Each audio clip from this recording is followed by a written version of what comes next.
اس کی فجر کی نماز قضا ہو چکی تھی۔ اس سے پہلے وہ کچھ اور سوچتی، اس بچے نے آیت کے ہاتھ کو تھام کر اپنی طرف کھینچا۔ اس کا اشارہ سمجھ کر آیت نے کندھوں پر اچھی طرح دوپٹہ پھیلا لیا۔ واش روم کا دروازہ اسے اس بچے نے ہی دکھایا تھا۔ ساتھ پورے گھر میں دوسرے بچے کی چیخو پکار بھی جاری تھی۔ کچھ ہی دیر میں وہ فریش ہو کر آئی تو ٹھٹک سی گئی۔ بچہ اب بھی باہر اسی حالت میں کھڑا اس کا انتظار کر رہا تھا۔ آپ کو پتہ ہے بوا نہیں آئی آج، اس لیے پاپا کھانا بنا رہے ہیں۔ منہ پر رکھ کر ہنستا ہوا آیت کو بہت اچھا لگ رہا تھا۔ اسے دیکھ کر ایک خوبصورت مسکراہٹ اس کے چہرے پر آن ٹھہری۔ آپ کو میرا نام پتہ ہے؟ کھانے کی میز پر ان کے ساتھ بیٹھی تھی۔ جب بچے نے اس کی طرف دیکھا تو اس نے نفی میں سر ہلا دیا۔ او میں نے آپ کو بتایا ہی نہیں، پھر آپ کو کیسے پتہ ہوگا؟ میرا نام زنین ہے اور یہ سحر ہے، میری چھوٹی بہن۔ اب کی بار اس نے ایک نظر اٹھا کر سامنے بیٹھے شخص کی گود میں موجود بچے کو دیکھا جس کے منہ میں فیڈر تھا۔ اسے تو لگا تھا وہ لڑکا ہے۔ اب کی بار اس نے غور سے بچے کو دیکھا، پھر سر جھٹک کر بیٹھ گئی۔ آپ کا نام ہمیں پتہ ہے، پاپا نے بتایا تھا۔ زنین مسلسل اس سے باتیں کر رہا تھا، وہ اس کے جواب میں صرف سر ہلا دیتی۔ آیت ہے نا آپ کا نام ماما؟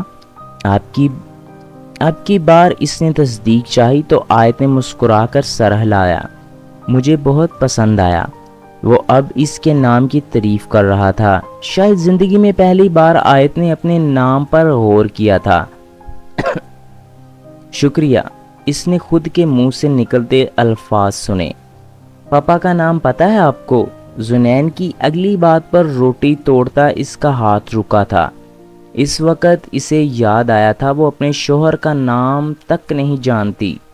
کھانے سے ہاتھ پیچھے کرتی وہ شرمندگی سے نظریں جھکا گئی۔ زنین کھانا کھاتے وقت بات نہیں کرتے، خاموشی سے کھانا کھاؤ۔ سخت آواز کے ساتھ وہاں خاموشی چھا گئی۔ آیت کی بھوک اس وقت اٹھ سی گئی۔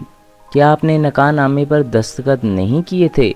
وہ سنجیدگی سے بیٹھا اس کے پیر پر مرہم لگاتا ہوا سوال کر رہا تھا۔ کیے تھے، دو لفظی جواب دے کر وہ جھکا ہوا سر مزید جھکا گئی۔ پھر آپ میرے نام سے انجان کیسے ہیں؟ چلے مان لیا آپ نے دستخط کرتے وقت نہیں پڑھا ہوگا نکاح کے دوران قاضی نے بھی تو پوچھا ہوگا آپ سے، پھر آپ نے کیسے نہیں سنا؟ اس بار اس کی آواز میں حیرانگی کا عنصر شامل تھا۔ پتہ نہیں، جواب دیتے اس نے ایک بار بھی نظریں نہیں اٹھائی۔ ضرورت سے زیادہ لاپرواہی برت گئی تھی۔ وہ مجھے یقین نہیں ہو رہا، کل رات سے آپ میرے ساتھ ہیں، آپ کہہ رہی ہیں آپ کو میرا نام نہیں پتہ۔ اگر زنین آپ سے نہ پوچھتا آپ کو یاد بھی نہیں رہنا تھا۔ آپ ایسے شخص کے ساتھ رہ رہی ہیں جس کا نام تک آپ کو پتہ نہیں۔ اس کی آواز میں سختی تھی، آیت نے بخوبی محسوس کیا۔ خیر، میرا نام مومن ہے، امید ہے آج کے بعد آپ اتنی لاپرواہی کا مظاہرہ نہیں کریں گی۔ اب آپ پر بہت سی ذمہ داریاں ہیں، میرے بچوں کو آپ کی ضرورت ہے، میں ایک پریکٹیکل انسان ہوں، آپ سے بھی سمجھداری کی امید رکھتا ہوں۔ بات ہم دونوں کے رشتے کی، آپ میری بیوی ہیں، آپ کی عزت، آپ کا رتبہ میرے لیے اہم ہوگا، اس میں کوئی کوتاہی نہیں ہوگی۔ ہاں، محبت میں آپ کی امیدوں پر شاید میں پورا نہ اتر سکوں۔ میں نے ہمیشہ سے اپنی پہلی بیوی سے محبت کی ہے جو اب اس دنیا میں نہیں ہے، مگر کوشش کروں گا آپ کو شکایت کا موقع نہ ملے، اور کوئی بھی بات ہو بلا جھجک مجھ سے کہہ سکتی ہیں آپ۔ آخری بات کہہ کر اس نے آیت سے چادر لینے کو کہا۔ اس کا ارادہ اسے خریداری کرانے کا تھا، لیکن آیت گمسم سی بیٹھی اس کی باتوں میں کھوئی ہوئی تھی۔ کیا کہہ رہا تھا وہ؟ آیت کی عزت اس کے لیے اہم ہے۔ ہاں، یہی کہا تھا۔ ایک آنسو آنکھ کی سرحد پھیلانگ کر باہر نکلا۔ اسے لگا شاید وہ کوئی خواب دیکھ رہی ہے۔ اس نے کب سوچا تھا اسے بھی کبھی عزت ملے گی۔ ایک بار پھر سوچوں کی دنیا میں گم ہو کر یاد کرنے لگی۔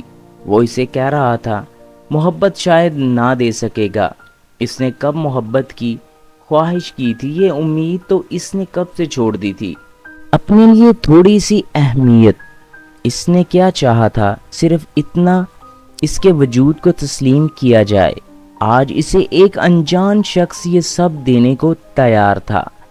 انجان شخص نہیں، اس نے خود ہی اپنی سوچ کو تصحیح کی۔ انجان کہاں تھا، وہ اس کا مجازی خدا تھا، اس کا شوہر تھا وہ۔ زنین تنگ مت کرو سحر کو، ابھی سلایا ہے۔ زنین کو مصنوعی لوری دیتے اس نے سحر کو اپنی گود سے اٹھا کر پالنے میں سلایا۔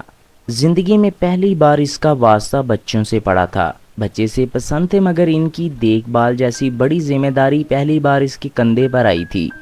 ہاں، اسے بچوں کے بارے میں کچھ پتہ نہیں تھا مگر وہ جانتی تھی وقت سب سے بڑا استاد ہوتا ہے۔ میں کہاں تنگ کر رہا ہوں؟ آنکھیں گھماتے اس نے معصومیت سے پوچھا تو آیت نے مسکرا کر اسے پیار دیا، جس کے جواب میں اس نے بھی آیت کو پیار دیا۔ ایک نظر سامنے پڑے شاپنگ بیگز پر ڈال کر وہ دوپٹہ کندھے پر لٹکائے وہاں سے اٹھ گئی۔ اس کا ارادہ سب سمیٹ کر رکھنے کا تھا۔ پہلے اس نے سیر کے کپڑے، جوتے اور دوسری استعمال کی چیزیں سیٹ کر کے ایک طرف رکھی۔ وہاں بنے کیبنٹ میں پہلے سے رکھی چیزوں کا معائنہ کیا، جس میں سیر کا دودھ، گھر میں پہننے والے کپڑے اور بھی بہت سامان تھا۔ اس سب میں زنین پیش تھا، اسے ہر چیز کے بارے میں بتا رہا تھا۔ زنین کے کپڑے اور سامان کے لیے الگ سے چھوٹی سی الماری تھی جہاں طوفان مچا تھا۔ اس نے ایک نظر زنین کو دیکھا تو وہ منہ پر ہاتھ رکھے ہنس رہا تھا۔ آیت نے گہرا سانس لیا، پھر ساری چیزیں دوبارہ ترتیب کے ساتھ رکھی۔ آخر میں اسے مومن اور اپنی چیزیں سمیٹنی تھی، مگر وہاں اور کوئی جگہ نہیں تھی جہاں وہ کپڑے رکھ سکتی۔ یہ ہمارا کمرہ ہے، پاپا کا کمرہ ساتھ والا ہے، آیت کو بتاتے وہ مسلسل اس کے دوپٹے کے لٹکے ہوئے حصے کو پکڑے کھیل رہا تھا۔ اسبات میں گردن ہلاتی وہ دوسرے کمرے میں چلی گئی۔ جانے سے پہلے سحر کے ارد گرد تکیے رکھ دیے، کہیں وہ گر نہ جائے۔ سارے کام سے فارغ ہوتے اسے 3 گھنٹے لگے تھے۔ اب وہ بری طرح تھک چکی تھی، اس لیے جا کر کچھ دیر صحن میں بیٹھ گئی، جہاں ایک طرف کچھ کرسیاں اور میز رکھے تھے، دوسری طرف ایک تپائی پڑی تھی، اس کے اوپر بھی چادر بچھی تھی۔ ایک پل کو آیت نے اس گھر کا موازنہ اپنے باپ کے گھر سے کیا۔